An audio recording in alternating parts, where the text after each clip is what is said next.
It's nice to have you here after a year of not having you here because we were supposed to do this Yeah. last March.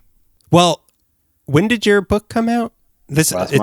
This has started. It started. So Are we podcasting now? Is this a podcast? Officially.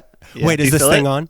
The book came out last March. It was going to be literally like a year ago that we were going to do this at Dodger Stadium. And now Dodger Stadium's like a biohazard center. I mean, in a sense, it always has been. Oh my God. And that brings me to my first question. Did coronavirus start at Dodger Stadium? Did you just get an award also? I did. I actually have the medal on the table over here, but I have headphones on, so I'd have to unplug them to go get it. Is it worth it? I'll allow it. I want to see. And he pulls Actually, up. I think you would like to see it because it has an LA Kings lanyard that it's on right now. Hold on. Did it come with that? I know this is a confusing message, but here's a lanyard for hockey.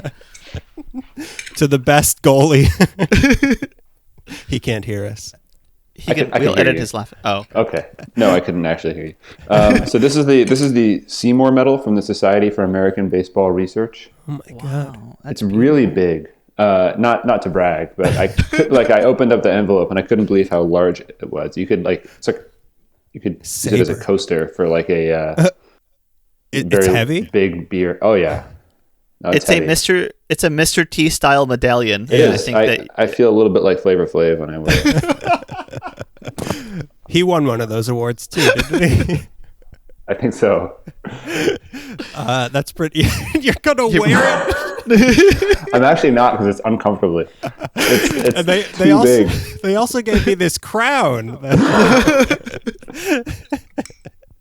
I gotta wear it with this robe while these people fan me. Not a big deal. I'm very humble.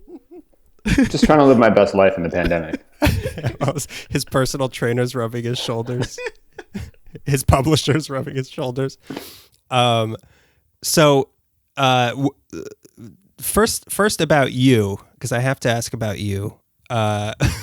Where did you grow up in LA? Was it Culver City the whole time? It was Culver City the whole time. I mean, I was born What a twist. not technically in Culver City, in like Hollywood. When I was like 2, we moved to Culver City. So yeah, I'm a Culver City native, I would say. This is back in the day, before Culver City became such a destination. Yeah, I like to think I played a part in that. You've always been a big proponent of Culver City, much to my confusion. Have I? You've been both you and Alex are big pusher. You always want me to come to Culver City, and it's like impossible to get there. Like it's like I can never find the entryway to Culver City. There's like 5 freeways that stop in Culver City. That's the appeal of it. But the ones I always use take me like just outside of Culver City, and then I can't penetrate into Culver City. There's like it's like There's an the income Mines of threshold Moria. now. What? Yeah, There's you an have income to threshold. you have to show your tax forms first.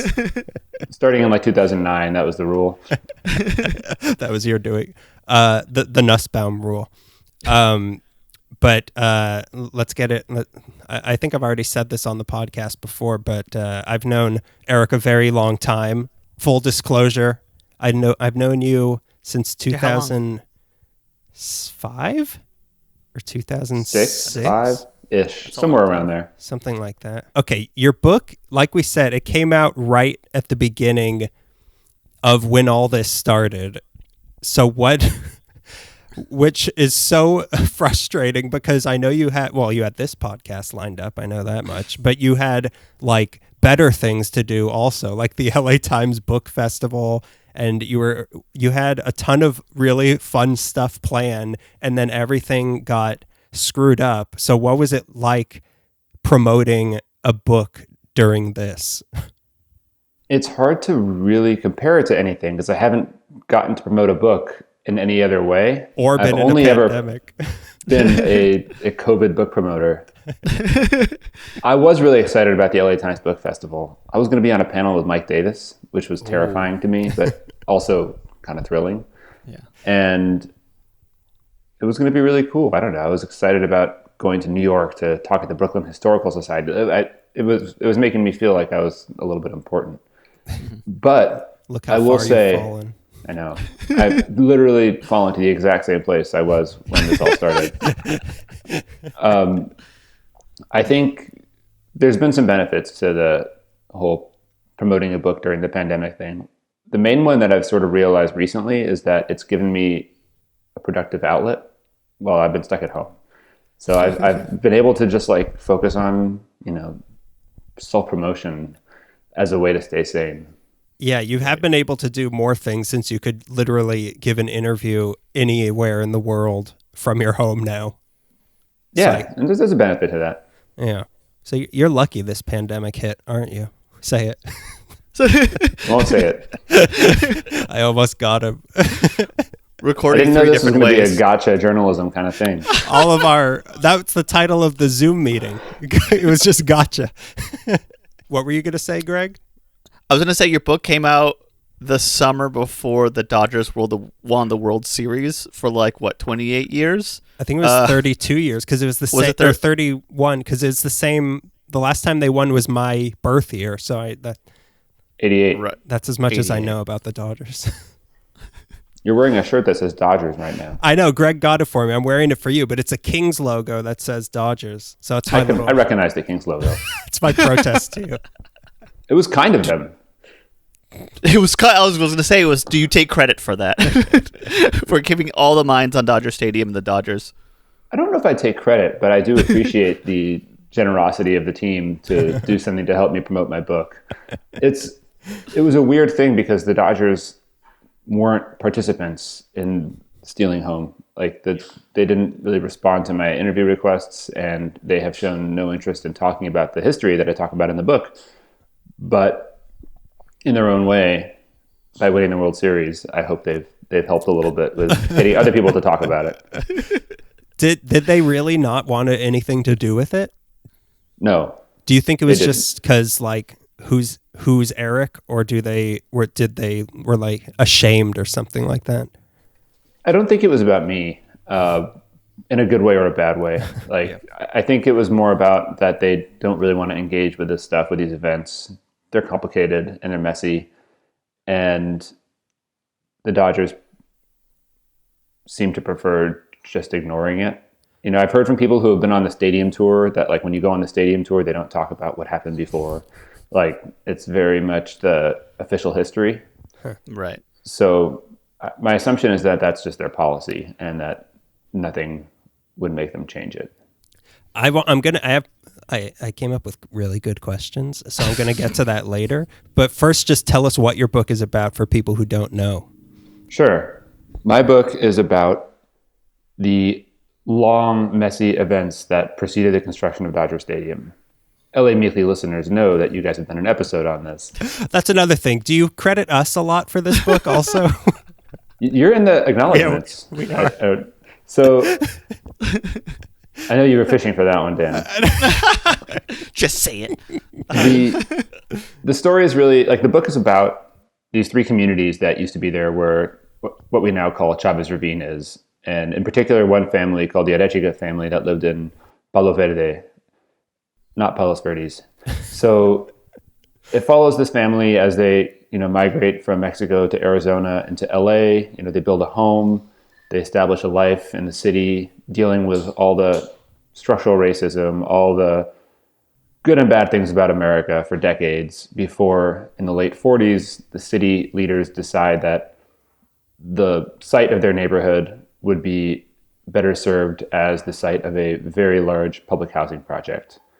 And the book also tracks this public housing advocate named Frank Wilkinson, and he's a fascinating guy who gets eventually blacklisted as a communist, which leads to the cancellation of the housing project. This is the really short version, and the eventual construction of Dodger Stadium at the site where the housing project was supposed to be. There's a lot of Red Scare politics. There's a lot of real estate history. There's a lot of baseball history, and ultimately, we know the end. With an acknowledgement of LA Meekly. Exactly. That's the thing about I really like your writing style. I got the audiobook of it last summer, and it's written really well. It feels very narrative, and it makes you have a way of making all of these separate things seem like they're going to converge and it's inevitable. I guess because I know about Dodger Stadium. The book's incredible, by the way. Thank you. Dan would never say that, but I would. This podcast is incredible. Stop it. Oh, that's so kind of you. I think that I really appreciate that, Greg, because I think the sense of inevitability was a big part of what I was going for when I wrote it. Like, obviously, the book has a lot of moving pieces to it, a lot of short chapters. It's complicated structurally, probably more than it needed to be. But I don't think when you read, you can feel that much, hopefully. And the looming sense of disaster or triumph, depending on your perspective, is, I think, kind of what makes the narrative work. Where did you do all your research? Because you went pretty deep into a lot of stuff. A lot of places. So the first part of it was talking to people. I'm a journalist more by training, not even by training, more by experience. So getting interviews with folks who lived in these communities or who knew people who did, interviews with the families that I was writing about, and that was a that was a hard process because it required earning their trust as an outsider. This story has been told a lot of times by a lot of different people, and I don't think that people who lived it have been particularly satisfied with most of those tellings, in part because it gets told from this very kind of bird's eye view where the humanity of the people involved is a little bit lost. Yeah. And so I really wanted to make sure I kind of focused on that and made it as intimate as possible. And with that, I had an obligation to get it right and to be empathetic and to really try to capture what it was like in Palo Verde, for example, and what these people were like to the best of my ability, working decades after this place stopped existing. So the first part of it was just listening to people. The other part was archives. There's a lot of really great libraries in Southern California. The Southern California Library in South Central was huge. The Charles Young Research Library at UCLA, Cal State Northridge, Cal State LA. I was kind of bouncing around between different archives. Did you go to the Institute for Baseball Studies at Whittier College? I did. That was the last thing I did before I had to not go to work anymore. Poets, Whittier Poets. Who are they? That's their sports teams. They're called the Poets. What? It's funny. Isn't that amazing? I bet they get picked on by the other teams, don't they? Our victory was poetic. Their whole, thing at Whittier College is amazing with baseball history. They're kind of the host for the Baseball Reliquary too, which is this They have unique, like Babe Ruth's sort of like finger bone. Kind of the equivalent of that stuff. It's a Hall of Fame type place, but it's like an alternate Hall of Fame. So they celebrate like the weirdness of baseball and the esoteric nature of its history instead of celebrating like who's the best. Yeah. The guy who ran it forever and who started it and who was sort of the soul behind it, Terry Cannon, passed away recently, unfortunately. But it's a treasure. It's one of those like great weirdo LA treasures. Did you meet them at the that USC thing? What was The it? Bazaar? The Bazaar. Archives Bazaar? Is that where you met them? I had known them before, but they are always there. Yeah. I have some pens from their booth. They had a gimmick one year where they would give you something for free if you could see how many baseballs you could fit in your hand. Oh, cool. In one single hand. Yeah, it was great. I have too many photos of me doing that, by the way. How many baseballs could you fit? 5. Yeah, I think right. It was 5. 5! Maybe 4. I can't remember. But how- I gotta go to the pictures. I put them all in my mouth like the Guinness World Records guy. They didn't give me anything for that. Were the people who you talked to, the family, the descendants of the families and everybody, were they happy with the book? Yeah, I think for the most part they were. The families were really generous with me, and I tried to, in turn, do them justice as much as I could. There's a sense that, for me, where it's like I have sort of this mixed feeling about writing about other people's lives in a story that's been like such a traumatic experience, where like I'm now like the one associated with it. It's like, oh, Eric's book about Dodger Stadium, but really it's their story. Like, Yeah. I feel like the Arechiga family in particular, they lived through this in a traumatic way, and it's echoed through generations in their family, and it's defined many of them, years later still. So, they have obviously a big family and different perspectives on it, but for everybody who I spoke to in that family and kind of connected to that family, I'm deeply grateful, and hopefully the book, highlights their voices more than anything else. Did you feel a lot of pressure to? Because I would feel a lot of pressure to make like you were saying, to do it justice and make sure it wasn't distasteful or anything like that. Not that you would be distasteful, but I would be.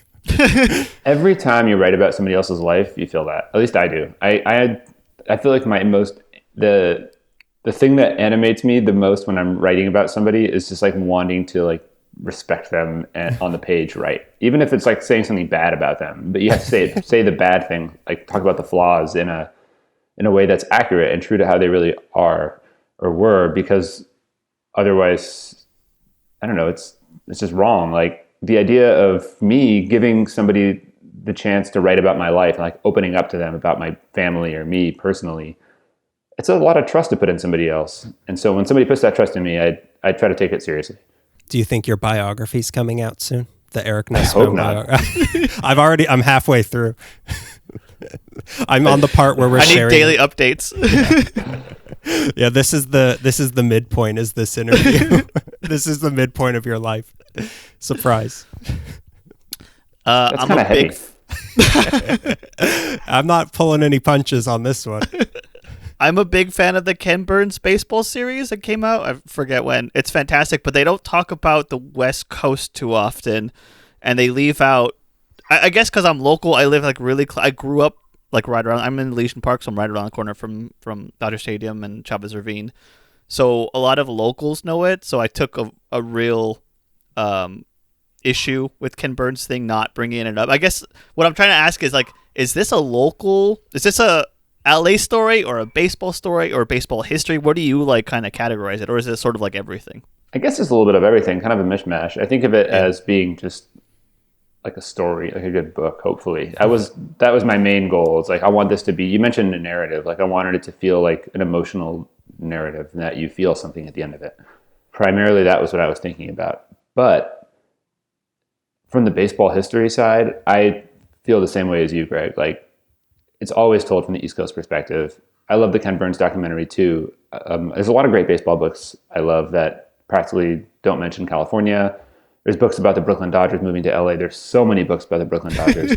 And there's books about the LA Dodgers and Dodger Stadium that are sort of written from this like very New York perspective. And I just wanted to write something that felt like it was from the West Coast and from California and from LA. Obviously, I'm not from Echo Park or Elysian Park. I'm from Culver City, as we established. But well, you were born in Hollywood. I did think that we could. The biography. I did think that was like necessary though, to tell the story from our perspective a little bit more. And I appreciate that. Why do you think that? Because I mean, it's the same way. You see my hockey shirt. It's the same way with hockey. Also, is that. Everything is talked about on the Ovechkin is the great. Obviously, he is kind of the best player, but there's nobody talks about Anze Kopitar or Kings players or just West Coast players who are oftentimes as good or better than the people on the East Coast that they're talking about. So why is there always an East Coast sports bias? I think one real reason is the time difference. Oh, yeah. It's just like too late on the East Coast for people to stay up and watch 10 p.m. Adrian Kempe or whatever on the Kings. Like they're too tired. And I think that's a part of it. Like what you see is what you talk about. Also, the East Coast is is the worst and the West Coast is better and all that stuff. Official. It is now official. Well, there goes your official stance. No more interviews at the Brooklyn Museum for you.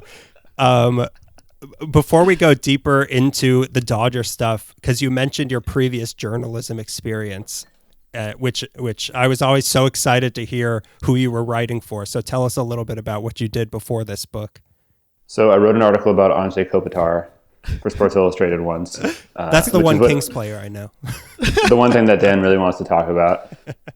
He was very nice. And so I wrote, magazine articles for Sports Illustrated and ESPN. I worked for Vice for a number of years, mostly as an editor, but also writing freelance for a lot of publications. I've worked at a local TV news station in Seattle. I've worked at a Jewish newspaper. I've had a lot of media jobs and a lot of non-media jobs. It's been a journey to get to the point where I could write the book. And you were writing in Mexico for a year at least, weren't you? Yeah, a couple years in Mexico City. What were you doing there? What were you doing there? Living the expat life in Mexico City. Mostly I was writing. I did a lot of writing there. And a lot of the book, Stealing Home, I think came out of that experience. Like, I had been thinking about this book even when I lived there, and the chance to write about Mexico, live in Mexico, there's a lot of that time, and my kind of understanding of history and conquest and the relationship between the two countries grew a lot when I was living there. So I think it actually informed the book in a really good way too. Well, that's what I want. That was my next question. Why did you pick this of all things to write a book about? Is it just spoke to you because of everything you were into? It totally did. It's like the apotheosis. Is that even the right word? Is that a good word or a bad word? It sounded like the word I wanted to say. I've never heard it before, so I'll just say that it's used correctly and heroically. I'm going to stop the Zoom to look it up. The book is definitely at the intersection of all the stuff that I'm really interested in, right? Like, I've written about baseball and culture. I really love history. I love LA. Like the song. So it fits in that regard. When I was in high school in Culver City, California, at Culver City High School, I got a chance to hear Frank Wilkinson, who is a central character in the book, talk about his experience being blacklisted. And Frank came into the classroom and was like, "Dodger Stadium should not exist," in this very gravelly voice. And I was like, it was mind-blowing. You opened the book with that, and it startled me because I didn't know that. I didn't know that you had... That's a great way to start the book, by the way. But yeah, go ahead. Sorry. Thank you. So from that moment when I was 16 or whatever, like, I had this on my mind. And as I grew into being a writer, and I kind of always wanted to be a writer, but it was a hard thing for me to admit to myself maybe.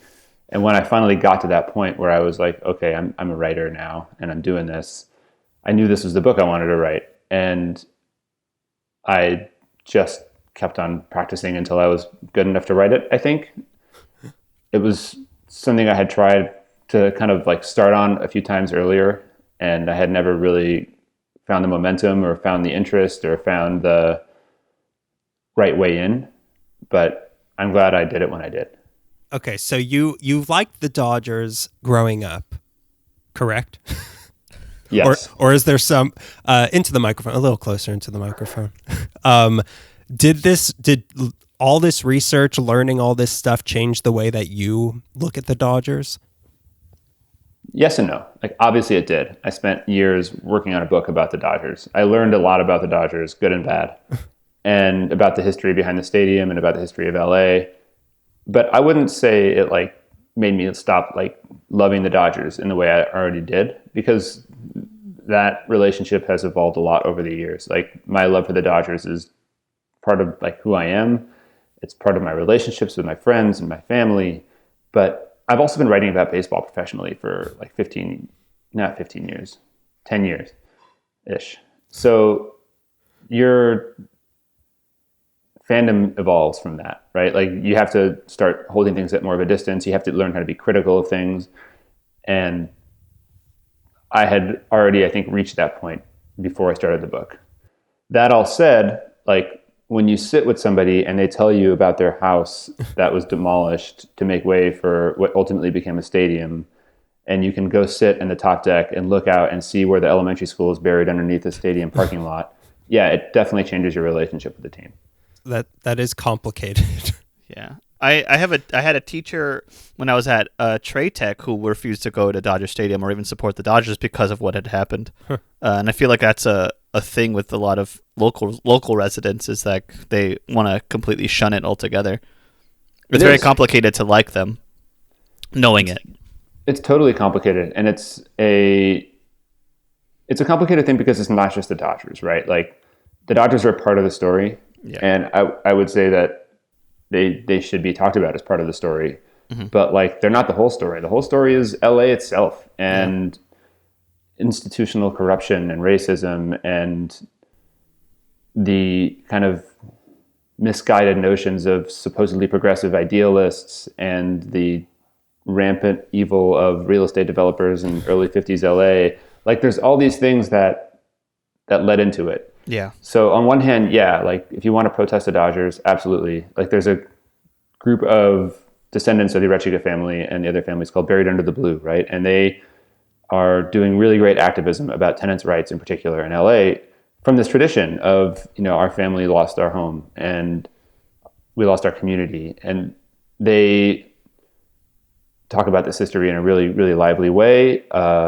They do amazing work. And they also sell shirts that say Displacers on them with the Dodgers logo. I've seen those are great. They're awesome shirts. I have a Displacer sticker on my computer. But that's a perspective that's totally valid. Yeah.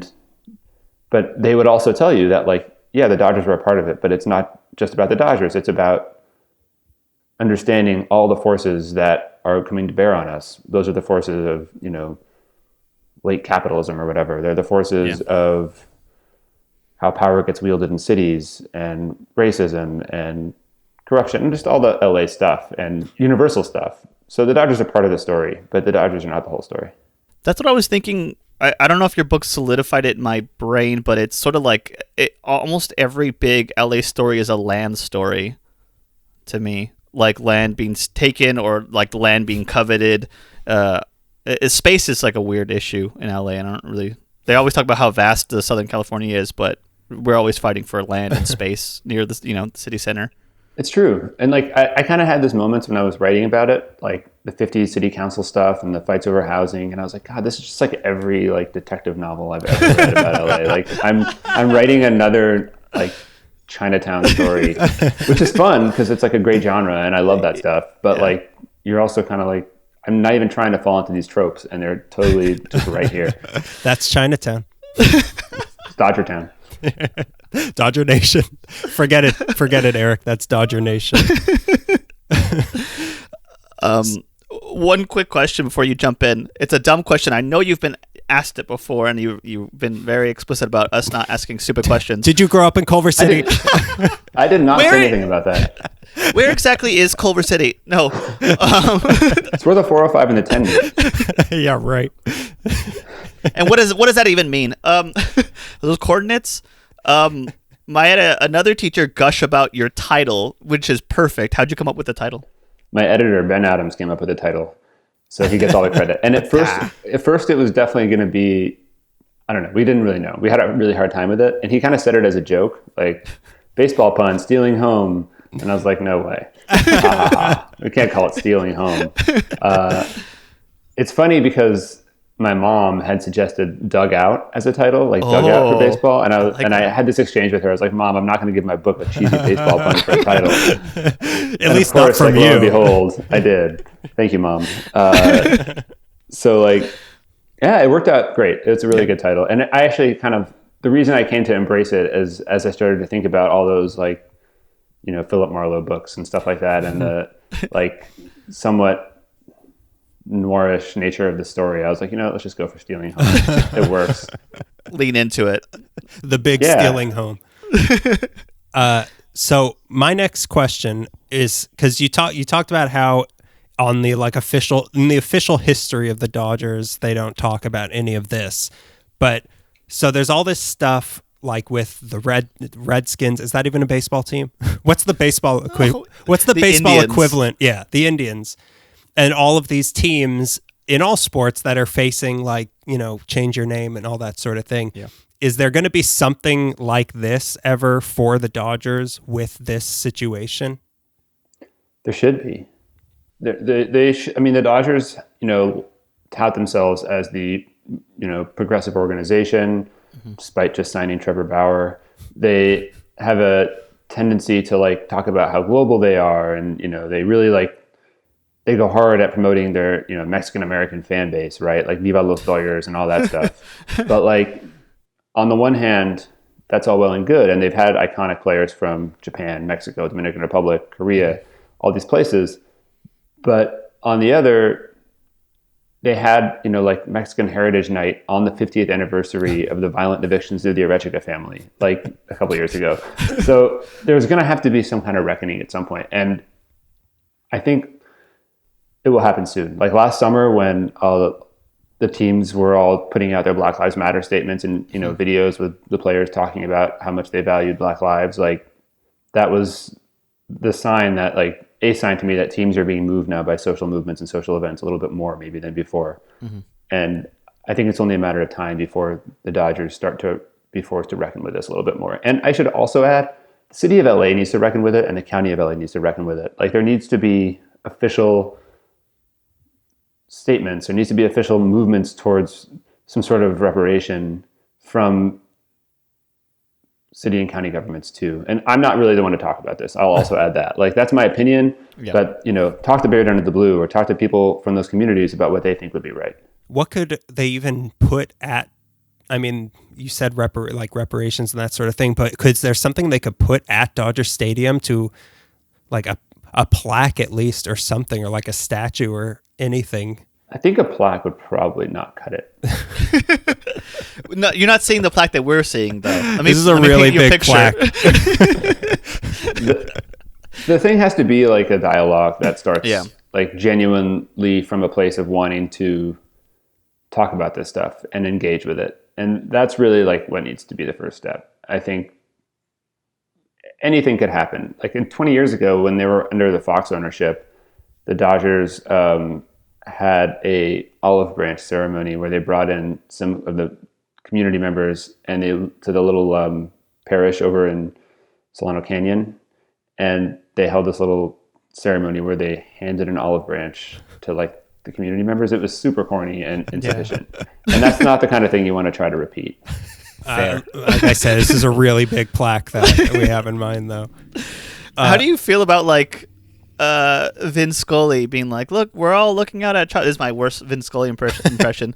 We're all looking at Chavez Ravine. Part of me is like, oh, so you are acknowledging and aware that this was Chavez Ravine, but that's like as far as it goes. Yeah, I mean, the words Chavez Ravine even don't really connect to anything specific now, right, other than Dodger Stadium. Like, it's just the vibe. Chavez Ravine is sort of like I think I say in the book that it's like a state of mind, almost more than a place. Yeah.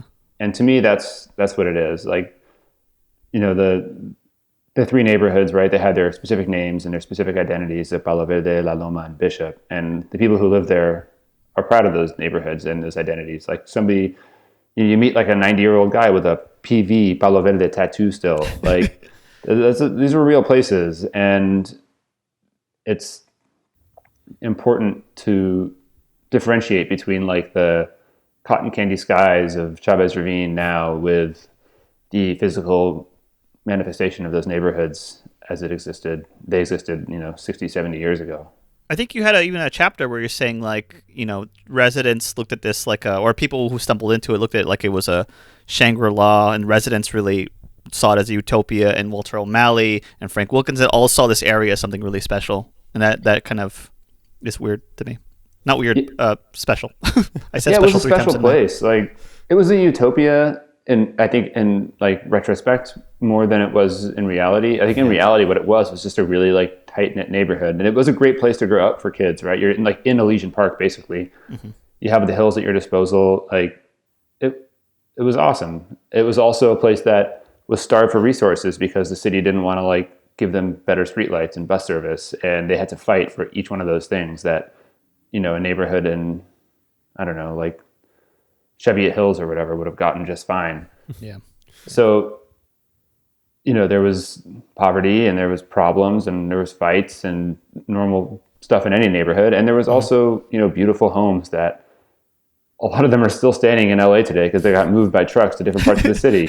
They're all in, was that area, the area by you? Carroll Street. Yeah. They filmed The Munster there? Some of them, no. The To Kill a Munster. Mockingbird was filmed with houses from Really? communities. Yeah. I had no idea. You Was that said on? it and I forgot. Yeah, I do remember. I do remember you teaching me that. That's crazy.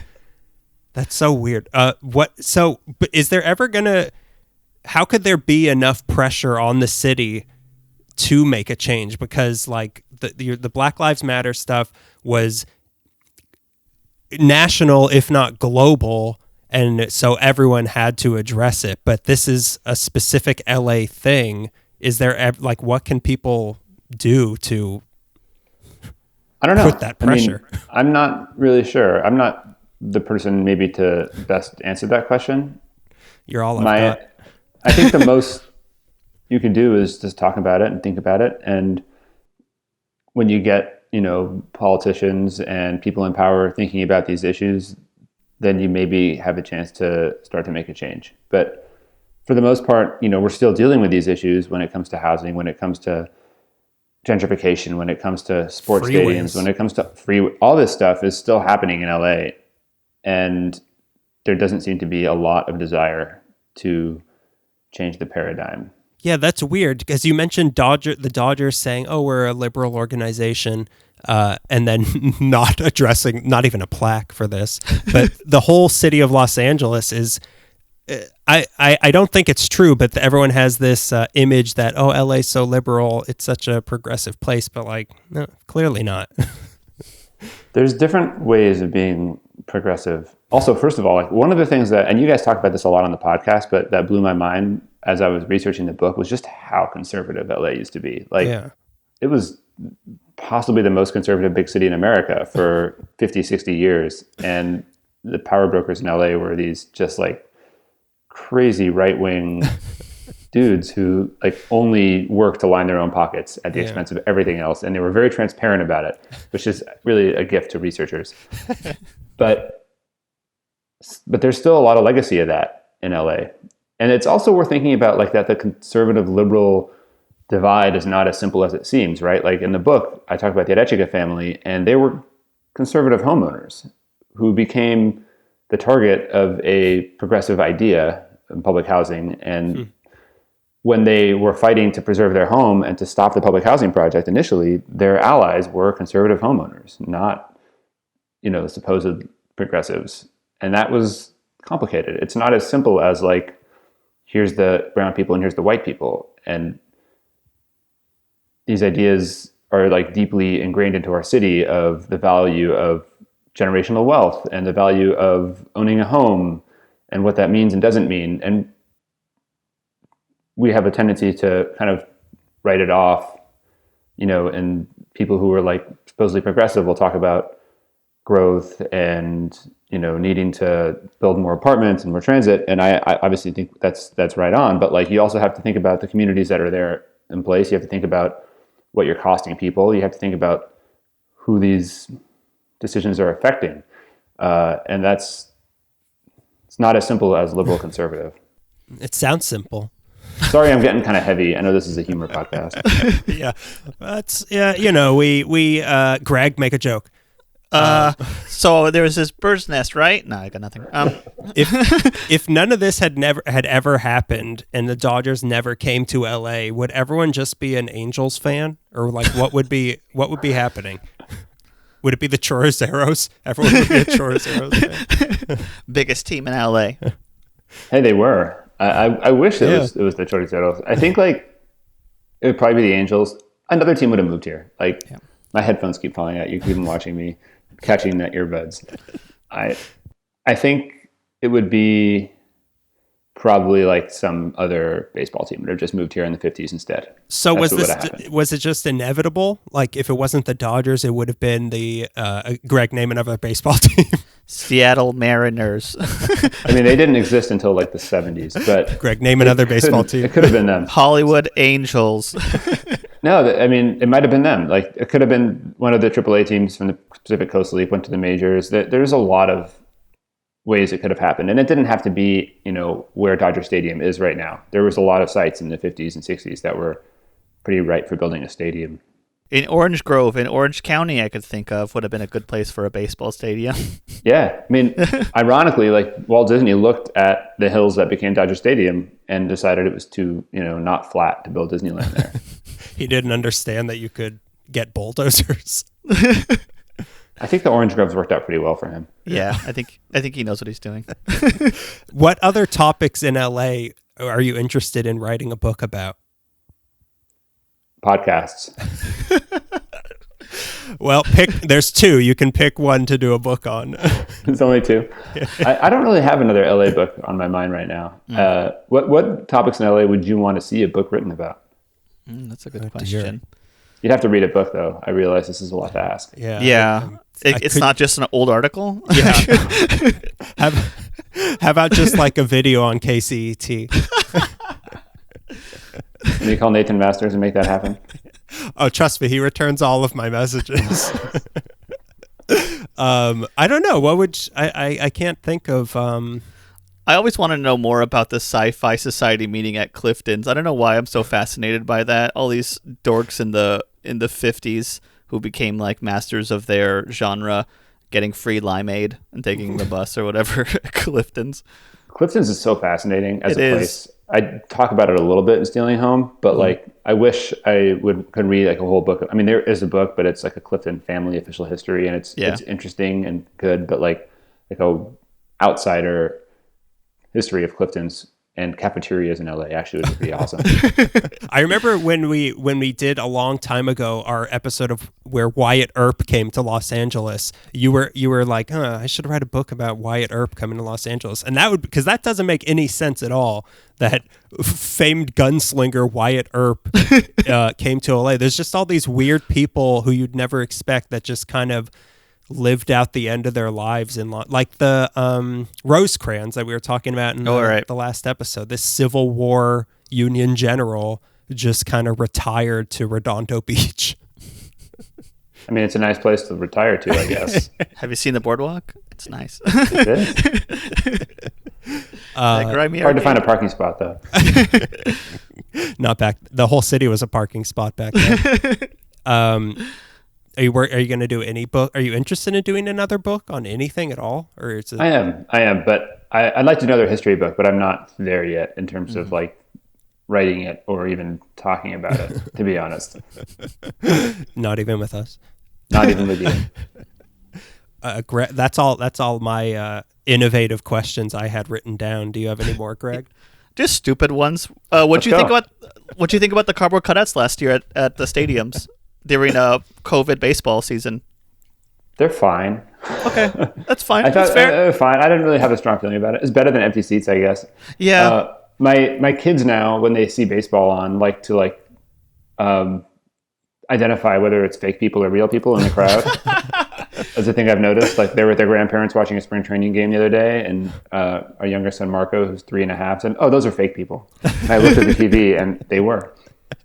He's going to be a big fan of Invasion of the Body Snatcher when he gets to it. It's a great movie. He's probably almost ready for it. He designed these sunglasses that when he wears them, he can detect cardboard cutouts.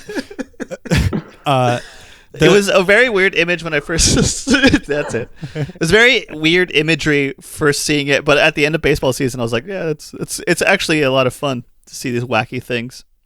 You can kind of adjust to anything, it turns out. Yeah, the ones they had for the Dodgers I saw looked pretty good, but they did some for the Kings, and it was like they didn't get the proportions right. So like the shoulders were like this, and then there'd be like a golden retriever wearing a Kings jersey, but like nobody's neck really fit onto the body of the cardboard cutout. Did they do? Were they doing fake noise in the games last season? They were, yeah. Yeah. I think they even had the organist like in there pounding away during the fake games. It's so like, why do we? It's not necessary. Like the thing is always delayed. So like in hockey, there will be a save, and then 2 seconds later, Is any of it necessary? I mean, if we're talking about what's necessary with sports during a pandemic, especially, it's essential. Got me there. It's essential. All those players who have gotten COVID, it was essential. What do you like to eat at Dodger Stadium? If we're doing stupid questions, yeah. That's like a good question. Honestly, I'm not like a huge fan of Dodger dogs. They're fine. I like the grilled ones. When you gotta snag a grilled Dodger dog if you're gonna eat one. Because the steamed ones I think are kind of gross. I used to like eating Carl's Jr. at Dodger games when they had it. Okay. I don't know why, but that was just like an association. They always had Carl's Jr. at Dodger games, and I would get like a double Western cheeseburger, and that was somehow, or like Yoshinoya, all like the weird LA fast food restaurants that you could get at Dodger games. They had King Taco for a little bit, which I thought was like a pretty cool. Yeah, that's a good crossover event, but that didn't last long. Crossover event. the things they have at Staples Center are so disappointing that they don't have more. They have like one local LA thing. They have Ludo Bird, which is that's a chicken. That's okay. Yeah, it was really rich though, but like everything else is just like a Farmer John hot dog, which I guess is LA. But the real answer to these questions is like at Dodger Stadium, you can bring your own food in. Go to like a good restaurant, get a sandwich, and bring it to the game. Maybe a that's what I Philippe's. usually do. I didn't know you could do that at Dodger Stadium. You can bring Philippe's into Dodger Stadium. When I'm going from Culver City, I would bring a sandwich from Jackson Market to Dodger Stadium. Or when you're going to a Kings game, you can stop at the pantry for a meal beforehand, put some French fries in your pocket, and carry them into the stadium. It works really well. Trust me, and it's delicious too. You know, one time my dad tried sneaking Cracker Jack into Staples Center, and they're so strict. But he had it like in, like Taxi Driver, like he had it in his jacket sleeves, and Cracker Jacks have that sort of aluminum inside of it. So they had to wand him, and he had to take 2 boxes of Cracker Jacks out of his sleeves and throw them away. I hope somebody ate them at least. Yeah, they fed him to Adrian Kempe afterwards. Anything else you have, Greg? No, just praise. I think that the book is wonderful, and I think you're a lot of fun to talk to. So thank you. Yeah, thank you for having me. I'm glad we could finally do this because I kept thinking like, well, the pandemic will be over and we could just go to Dodger Stadium, but now it's looking like there's going to be people doing something COVID related at Dodger Stadium for like 2 years now, probably. Probably, but you know, it's finally being used for a public purpose again. Yeah. So there's something to be said about that. It's crazy. Yeah, it became like the hub of public health in Los Angeles. So someone's happy somewhere. Good. It's the parking lots of Dodger Stadium are so big. Like if you ever drive around when it's empty, it's crazy. Mm-hmm. And that space should be used for something. Like in the beginning of the pandemic, they had rental cars parked there. Did you ever see those clips? No. The airports were all shut down, and like they needed a place to keep all the cars because nobody was renting anything. So the Dodgers just rented out their lots to like Avis. Beautiful. The city is nature's returning.